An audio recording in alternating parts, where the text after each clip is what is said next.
नमस्कार, मैं महेंद्र सिंह राजावत, जय फाउंडेशन सोसाइटी सवाई माधोपुर। जैसा कि आप सबको पता है, हमारी संस्था काफ़ी समय से लोगों में जाकर के जागरूकता चला रही है। पर्यावरण पे भी हमारी संस्था काम कर रही है। कई ऐसे सोशल एक्टिविटीज चला रही है जो लोगों के भले के लिए है।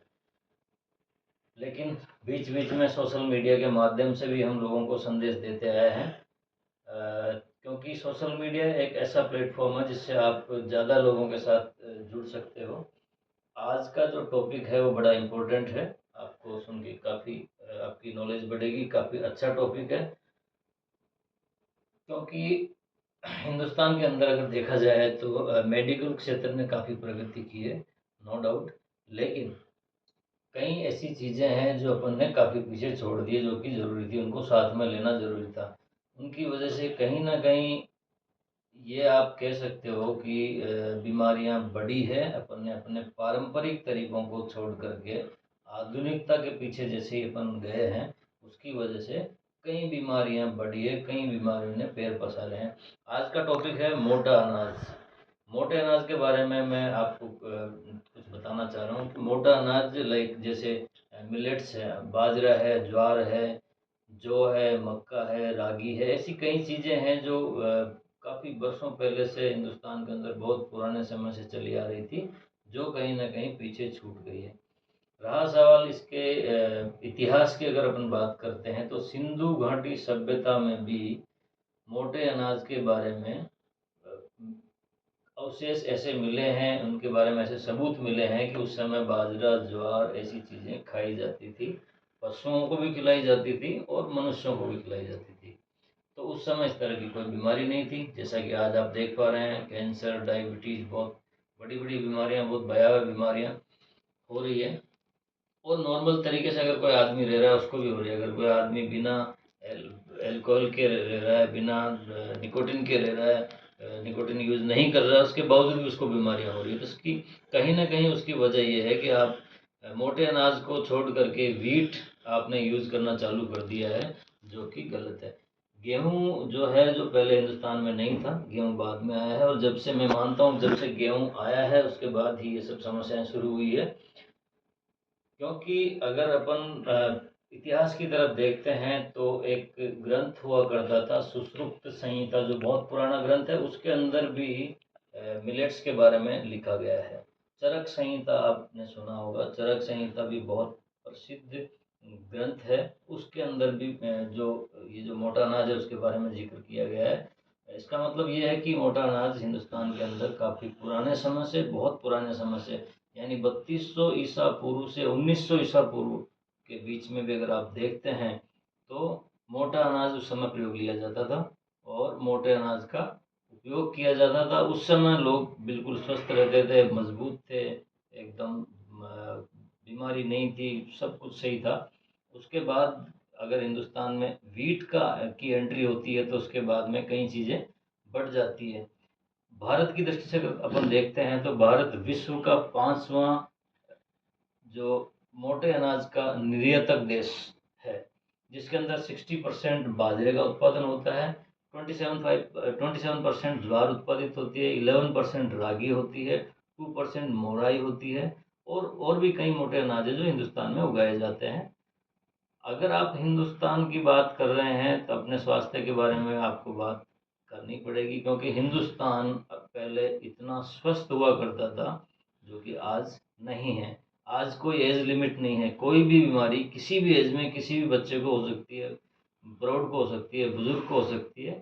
तो अगर आप मोटा अनाज इस्तेमाल करेंगे तो यकीन मानिए, कैल्शियम की आपकी बॉडी में कभी कमी नहीं आएगी। आपकी किसी भी अवस्था में कैल्शियम की कमी नहीं आएगी।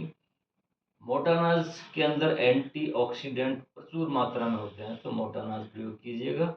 मोटा अनाज अगर आप इस्तेमाल करते हैं तो इसके अंदर कोलेस्ट्रॉल नियंत्रित रहेगा। कोलेस्ट्रॉल की प्रॉब्लम बॉडी के अंदर बिल्कुल नहीं रहेगी। आपका पाचन तंत्र है बिल्कुल स्वस्थ रहेगा। जब आपका पाचन तंत्र स्वस्थ रहेगा तो इट मीन्स आप बीमार नहीं पड़ेंगे।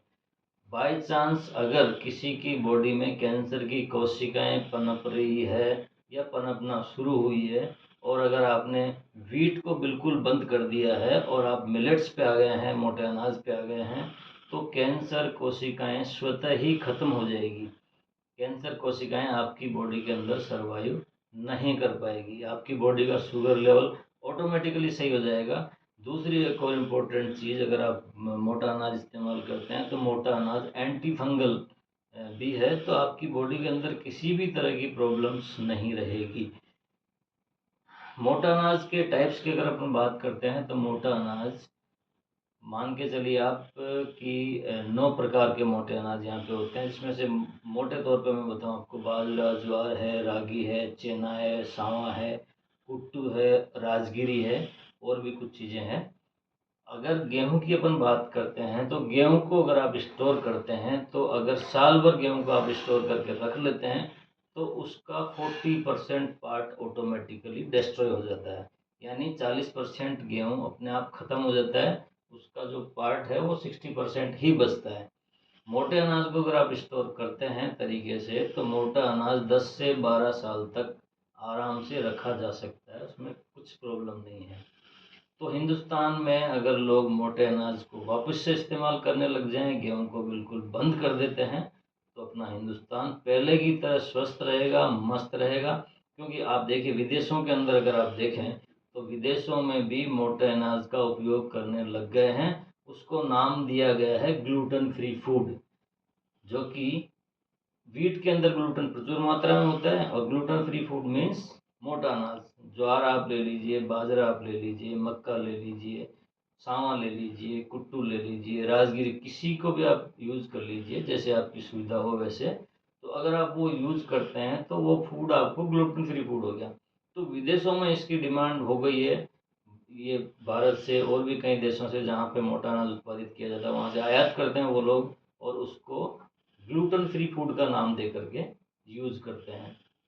तो मेरी आप सबसे सलाह है, विनम्र सलाह है कि आप ग्लूटेन फ्री फूड का नाम दें, चाहे कुछ भी नाम दें, मोटा अनाज का इस्तेमाल करें, जो अपने इंडिया के अंदर प्रचुर मात्रा में पैदा किया जाता है। और सारे किसान भाइयों से जिनके पास ज़मीनें हैं, जो अपनी खाद्यान्न उत्पादित करते हैं, उनसे भी मेरा हाथ जोड़ के विनम्र निवेदन है कि मोटे अनाज को उत्पादित करें और पारंपरिक तरीके से करें।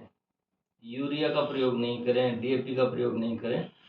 जो जो पेस्टिसाइड जितने कम देंगे आप, तो वो मोटा अनाज भी उत्पादित होगा तो स्वस्थ होगा। और केचुए वाला खाद आप दे सकते हो, जिसको आप काला सोना भी बोलते हो आजकल। तो उस खाद का प्रयोग करके आप पारंपरिक तरीके से खेती कीजिए और मोटा अनाज ज़्यादा से ज़्यादा उत्पादित कीजिए, ताकि आप स्वस्थ रहें, आपका परिवार स्वस्थ रहे, पूरा हिंदुस्तान स्वस्थ रहे। मिलते हैं नेक्स्ट वीडियो में। नमस्कार।